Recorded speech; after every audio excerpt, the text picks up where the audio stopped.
Oi pessoal, tudo bem? Professor César falando. Estamos aqui para mais uma aula de ensino remoto de emergência. Bom, gente, então nos vídeos anteriores a gente falou um pouquinho sobre a instrumentação, né? E também sobre a dinâmica de funcionamento do HPLC. E também, claro, né, da cromatografia líquida comum. Espero que vocês tenham entendido essa dinâmica. Obviamente que o tio vai deixar alguns vídeos de uma moça mostrando para você o equipamento por dentro e tudo mais. Então, toda essa parte de instrumentação que o tio falou de maneira teórica vai ser demonstrada na prática, tá? Então, terão vídeos aí onde eu vou estar mostrando para vocês esse equipamento por dentro. Então, todo esse esqueminha, esse desenho que nós vimos aqui, mas no equipamento real, ok? Bom, então terminamos essa parte de instrumentação, só faltam esses vídeos que virão no final do curso, tá? No final do curso de cromatografia líquida. Agora nós vamos avançar, certo? E agora vocês vão perceber o que é uma cama bem preparada, né? Então, como boa parte dos conceitos já foram trabalhados na cromatografia planar e na cromatografia gasosa, agora muito do que a gente já disse é repeteco. Então, quando a gente for lá para métodos de quantificação e tudo mais, é tudo repeteco, gente, tudo igual. Então, nem faz sentido o tio ficar falando tudo de novo. Você vai ver que agora a cromatografia líquida vai deslanchar, tá? Vai ser bem rapidinha. Então, tá lá, ó, item 4, aplicações.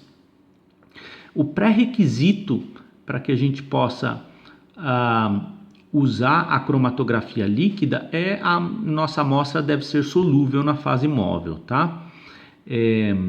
O peso molecular vai até 4 milhões, tá? E não há limitação de volatilidade e estabilidade térmica, certo? Vocês lembram que na cromatografia gasosa, para eu poder utilizar o cromatógrafo gasoso, o meu componente, né, os meus componentes da minha amostra tinham que ter estabilidade térmica, ou seja, não podiam decompor com temperatura, senão perderiam a sua identidade, e teriam que ser compostos voláteis, né, que faziam aquele né?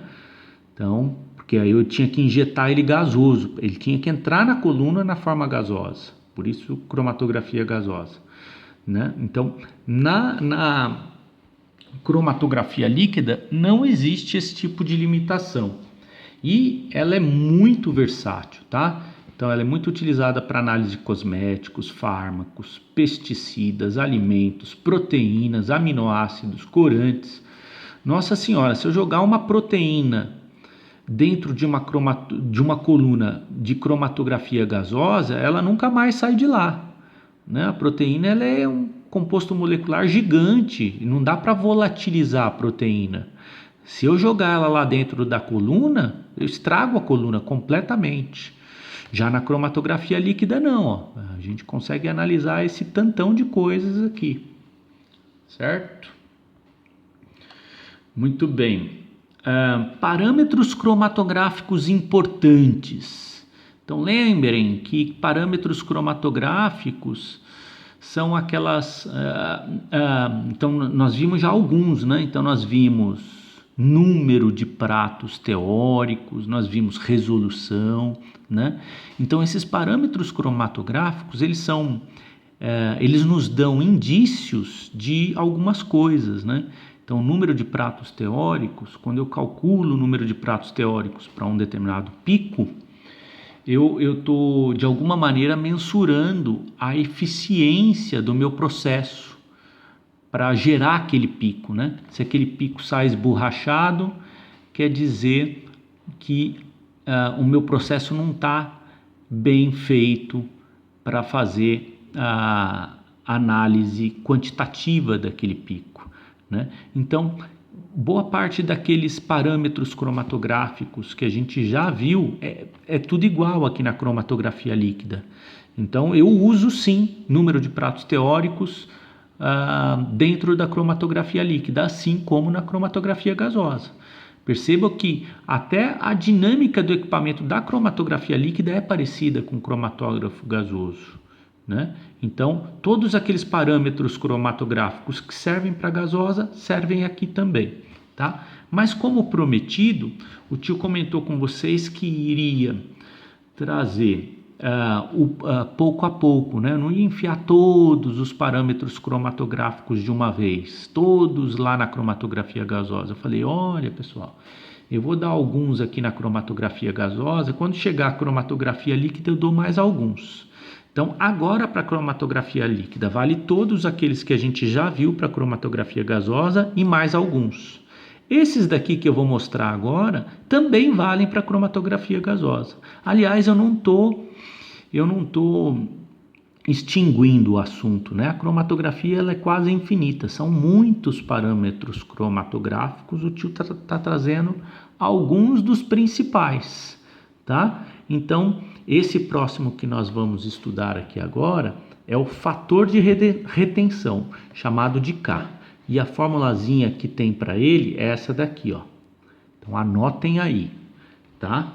Vamos deduzir essa fórmula, vamos tentar entender. Esse aqui a gente não viu na cromatografia gasosa, mas também serve para ela, tá? Então vem com o tio. Então o próximo fator de retenção, o próximo parâmetro cromatográfico importante é K, também conhecido como fator de retenção. Ok? A fórmula para K é essa daqui, ó. TR menos T0 dividido por T0. Vamos deduzir essa fórmula? Só que antes de deduzir, vamos dar nome aos bois. TR é o tempo de retenção do meu pico, né? Do meu analito de interesse. T0 é o tempo morto. Nós já vimos o que é tempo morto. É tudo igual, ó, igual lá do cromatógrafo gasoso, tá? Então, vamos relembrar aqui a brincadeira? Olha lá, botei a minha corrida cromatográfica para funcionar, né? Então, na hora que eu ligo lá o equipamento, que eu injeto o negócio lá, a minha amostra, o cromatograma começa a ser gerado, ó. Tá gerando. Aí, de repente, faz assim, ó. Gera um piquinho. Esse piquinho aqui não é amostra, é tempo morto, né? Aí depois de um tempão,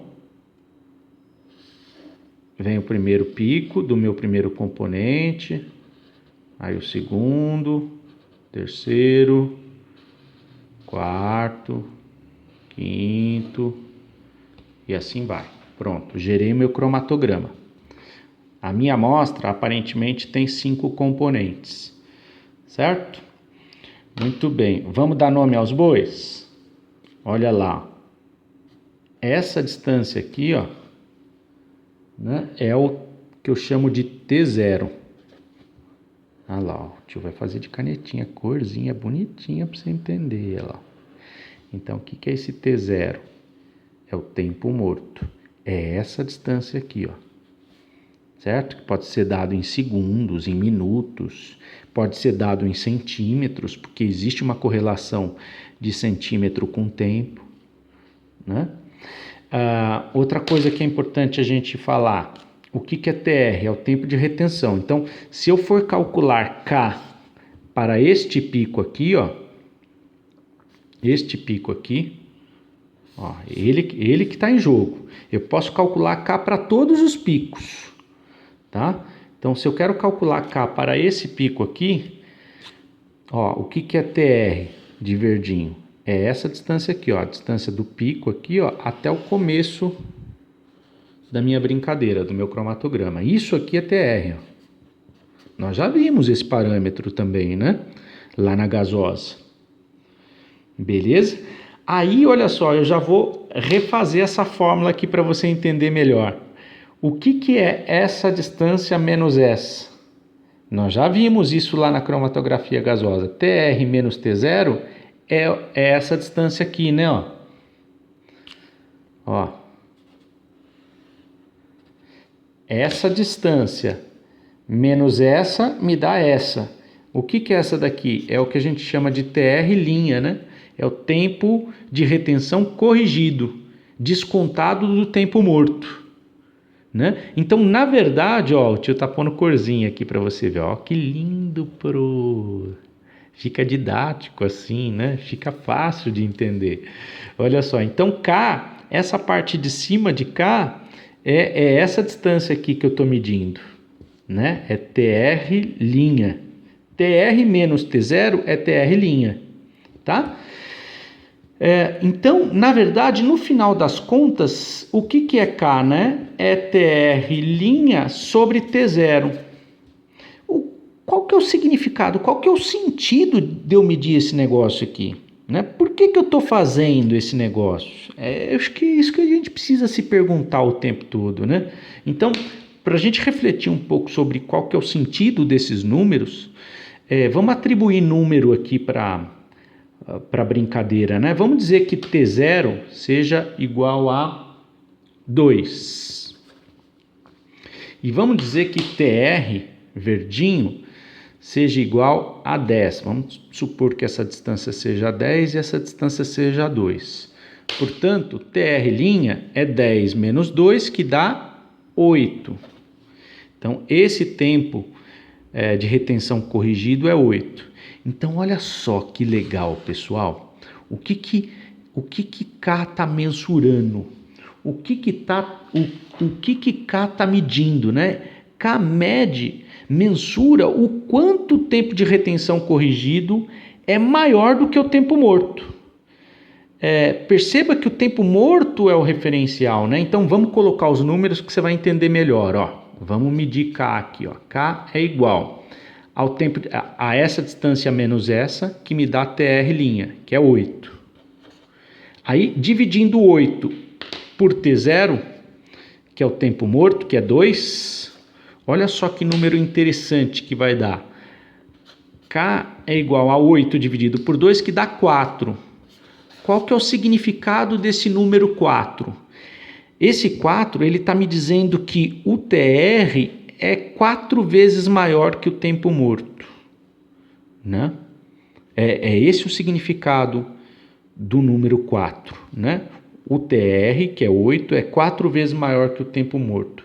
Então, na verdade, meus amores, ele está... isso é um número bom ou ruim? Bom, depende, né? O que a gente já aprendeu?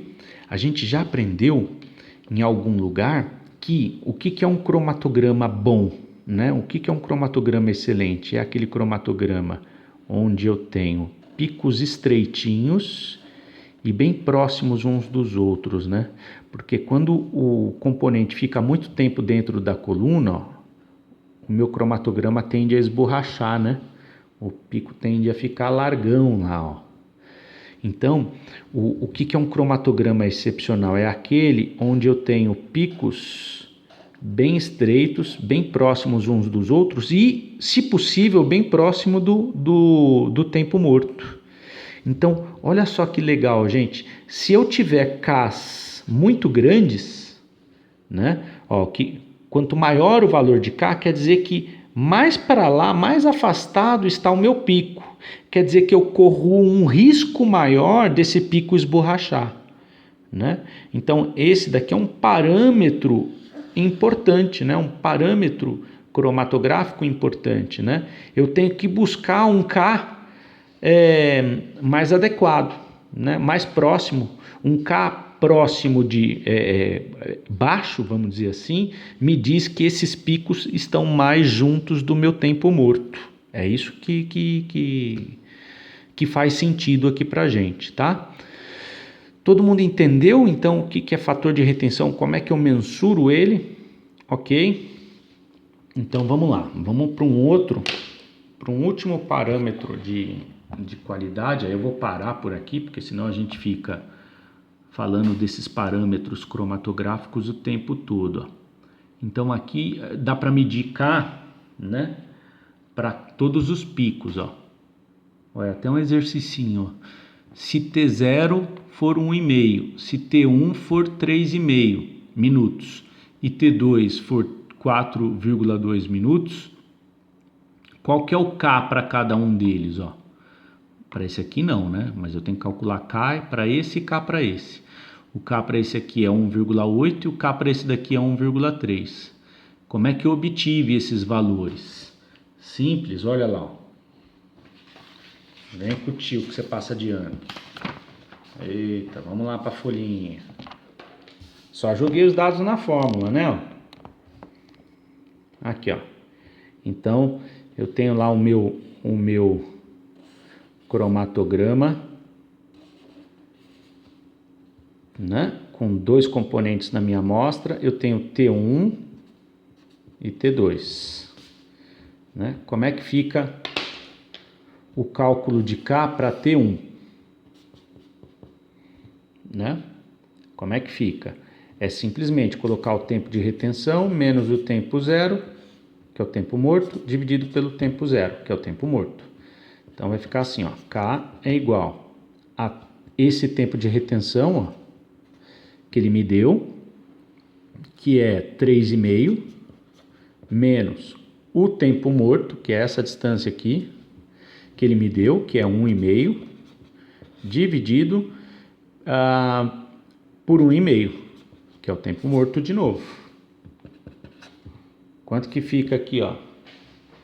Vamos calcular. 3,5 menos 1,5 dá 2. 3,5 menos 1,5 dá 2. Dividido por 1,5, 1,3, tá certinho. 1,33333. Então, 1,3. Agora vamos calcular o K para o segundo pico.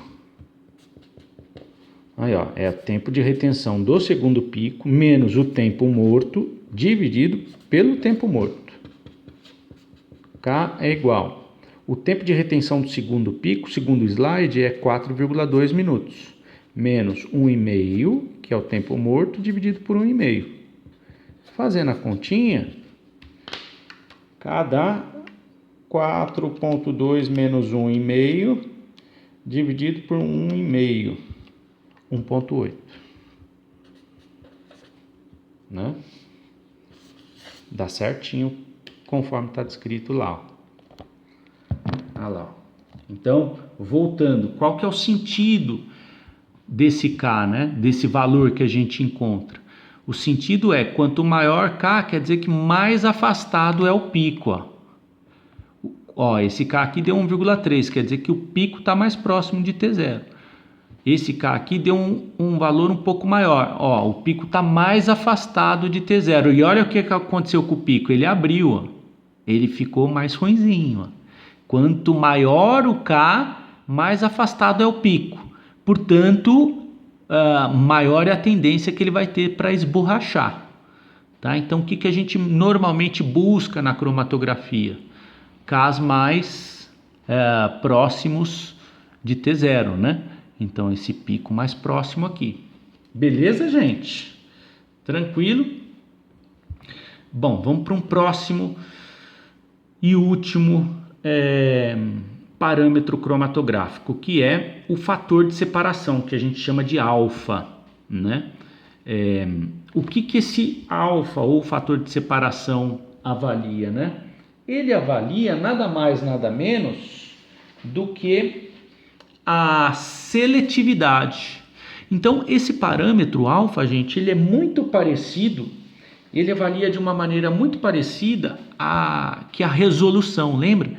Nós vimos uma outra fórmula, um outro parâmetro cromatográfico lá na cromatografia gasosa que chama-se resolução, que é TRB menos TRA dividido por WA menos WB dividido por 2. Nós vimos isso num outro momento. E esse fator resolução, ele me diz o quanto que um pico está separado do outro, né? Então, avalia de alguma maneira a seletividade do meu método cromatográfico, que é a minha capacidade de discriminar uma substância da outra. Isso tem a ver o quanto que esses picos estão separados uns dos outros. E uma maneira de eu mensurar isso é dividir os Ks, né? Pegar o K de um pico e dividir pelo outro, né? Então, vamos fazer aqui na folhinha, que você vai entender, olha lá. A gente pode pegar até o próprio exemplo anterior, né? Olha lá, ó. Então, uma maneira de avaliar alfa para esse cromatograma é dividir o K2 pelo K1, sempre o maior pelo menor, tá? Sempre o do pico B dividido pelo pico A, né? O pico que sai depois dividido pelo pico que sai antes, tá? Então, vamos lá, vem para a folhinha com o tio.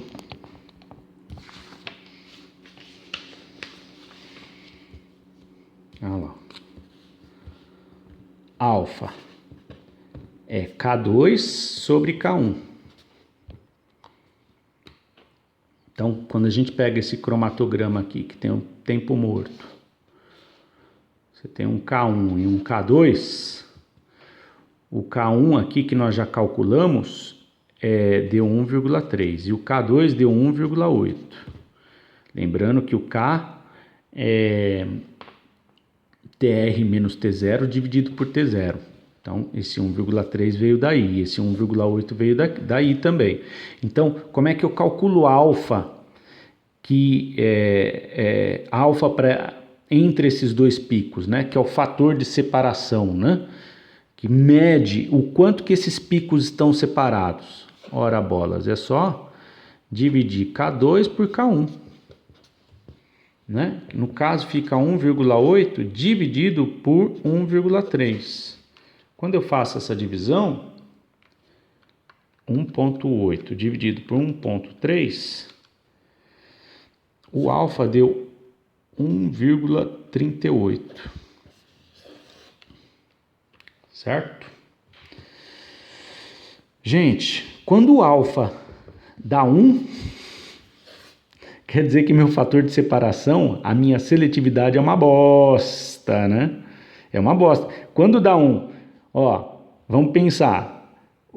Quando que eu tenho uma divisão que dá 1? Quando o número de cima é igual ao número de baixo. Então, se K, que é o meu parâmetro, o meu fator de retenção, para esse pico deu 1,3 e o outro também deu 1,3, quer dizer que um pico sobrepôs o outro. Né? 1,3 dividido por 1,3 quer dizer que esse pico veio para cá. Ou seja, eu não tive separação alguma, eu não tive seletividade alguma. Então, olha só que legal. Estamos pensando a respeito dessa fórmula, né? E ao mesmo tempo deduzindo ela. Né? Eu divido sempre o número do meu fator de retenção do pico posterior dividido pelo pico anterior, né? Para ver o quanto que, né, quando eu divido o maior pelo menor, eu vejo o quanto que esse maior é maior do que o menor, né? Então, se aqui fosse 5 e aqui fosse 2, o resultado se aqui fosse 5 e aqui fosse 2, o resultado da divisão de 5 por 2 daria 2,5, né? Então, eu estou vendo o quanto que esse pico, quer dizer, esse fator de retenção é maior do que esse, né?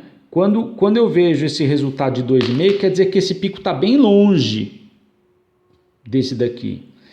Então, qual que é o ideal para alfa, né? Quando a gente pensa nele? O ideal é ficar o mais longe possível de 1, mas também não pode ser muito longe, né? Por quê? Porque senão o segundo pico vai lá para frente e esborracha, né? Então, o ideal, olha, você perceba que visualmente, quando a gente olha lá para o nosso cromatograma, olha lá, ó. Quando a gente olha lá para o nosso cromatograma, esse piquinho aqui que deu, né? Aqui, ó, 1,8 e 1,3, quando a gente divide, Quando o alfa dá por volta de 1,38, 1,4, 1,5, a gente tem uma boa separação já entre os picos, tá? Então, 1 é quando sobrepõe, né? 1,5 você já tem uma separação boa, muito mais do que 1,5, 2, 3, 4. Quando você vai avançando, esse pico vai alargando, aí não é bom. Tudo bem? Agora, se eu conseguir um pico mais afastado um pouquinho e estreito ainda, maravilha, né? Porque o que eu quero é boa seletividade, boa separação entre os picos e desde que os picos fiquem estreitos, para eu poder fazer análise quantitativa sem um erro considerável na minha análise. Tudo bem, gente? Todo mundo entendeu? Então esse parâmetro chamado fator de separação é só medir o K2 pelo K1, né? Dividir o K2 pelo K1. E o K2 tem a ver com quanto que ele com a distância, né? O K tem a ver com essa distância aqui, né? Então, quanto maior for essa distância em relação a essa, melhor, tá? Tá claro isso, gente? Muito bem. Vantagens e desvantagens. Como tá dando 27 minutos, eu vou parando o vídeo por aqui e no próximo vídeo a gente continua, tá bom? Beijo, beijo e até a próxima.